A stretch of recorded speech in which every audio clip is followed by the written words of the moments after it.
Ready, start.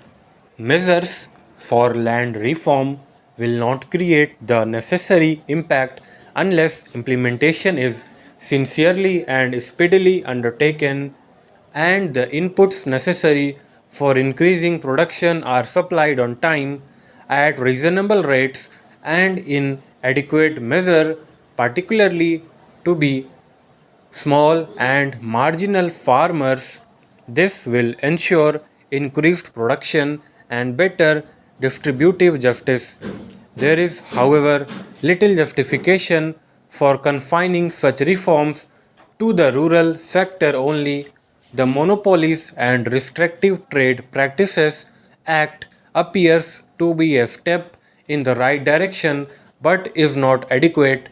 In a developing economy like ours, the oligarchy of a few families controlling big industrial empires and wielding enormous money power poses a big threat to the country's political system. Besides distorting its socio-economic base, I would earnestly appeal to all that a suitable strategy should be devised and necessary steps taken to control such concentration of wealth in the larger national interests. As a country that missed the forest industrial revolution and hardly caught up with the subsequent ones, India finds itself in the unenviable position of having to race against time in coping with the multifarious challenges of a population explosion and the rising expectations of its people.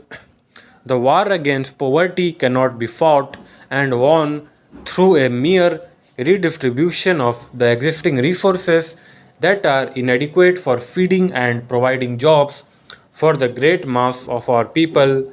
We must create more national wealth through a balanced development of agricultural and industrial sectors for marching forward to new frontiers of true equality and prosperity for all sections of our people. Our plans for socio-economic development have created hopes among our youth and they look forward to a better life. Our youth, the nation's most valuable treasure, must not feel impatient or apprehensive of the future.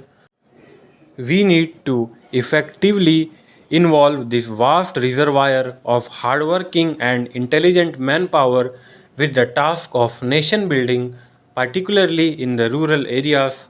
The draft 6th 5 year plan sets out a new strategy for the creation of massive job opportunities through accelerated development of agriculture and cottage and small scale industries.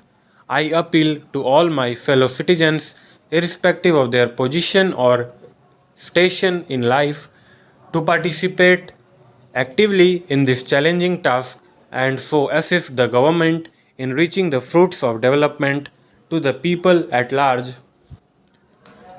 A year ago, today the country was in a relaxed mood, having achieved, in an orderly and peaceful manner, the restoration of civil liberties so dear to all of us. Against such a joyous backdrop, a few scattered clouds on the distant horizon did not seem to hold any particular menace now. Stop